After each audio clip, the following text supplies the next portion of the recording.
Visa জটিলতা ও নানা অনিশ্চয়তা কাটিয়ে অবশেষে ভারতে শুরু হয়েছে শাকিব খানের নতুন সিনেমা প্রিন্সের শুটিং। নির্ধারিত সময়ের বেশ পরে হলেও সব বাধা দূর হয়েছে এখন। বর্তমানে পুরোদমে কাজ চালাচ্ছে প্রিন্স টিম। চলচ্চিত্রটির প্রযোজনা সংশ্লিষ্ট একটি সূত্র বিষয়টি নিশ্চিত করেছে। প্রাথমিক পরিকল্পনা অনুযায়ী গত বছরের ডিসেম্বরেই ভারতের বিভিন্ন লোকেশনে সিনেমাটির শুটিং শুরু হওয়ার কথা ছিল, কিন্তু শিল্পী ও কলাকুশলীদের ভিসা পেতে বিলম্ব হওয়ায় বড় ধরনের অনিশ্চয়তা তৈরি হয়। আসছে রোজার ঈদে সিনেমাটি মুক্তি দেওয়ার লক্ষ্য থাকায় সময় বাঁচাতে ৬ জানুয়ারি দেশেই শুটিং শুরু করেন নির্মাতা আবু হায়াত মাহমুদ।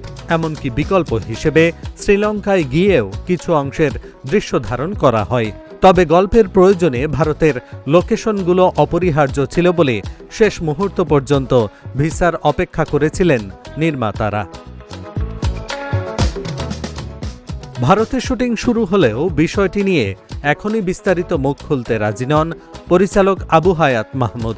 কাজের গতি ঠিক রাখতে তারা গোপনীয়তা বজায় রাখছেন। শুটিংয়ের একটি বড় অংশ শেষ করেই বড় কোনো ঘোষণা বা বিস্তারিত তথ্য জানাবেন তারা।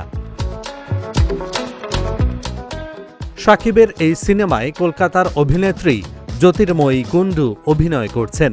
পাশাপাশি ভারত থেকে থাকতে পারেন আরও বেশ কিছু অভিনেতা অভিনেত্রীগণ। যেখানে দেশের শিল্পীরা বেকার হয়ে বসে আছেন, সেখানে এই সময়ে শাকিবের সিনেমাতে ভারতীয় অভিনেতাদের এই আধিক্যই কি অনুমতি পাইয়ে দিচ্ছে প্রিন্সকে? এই নিয়ে চলছে সমালোচনা। ভারত বাংলাদেশের এই বৈরী আবহাওয়া, রাজনৈতিক পট পরিবর্তন সহ ক্রিকেট বিশ্বকাপের উত্তাপ ছাপিয়ে শাকিবের সিনেমার ভারতে শুটিং অনুমতি পাওয়াটা কোন ইঙ্গিত দিচ্ছে? আলোচনা এখন সেটাই।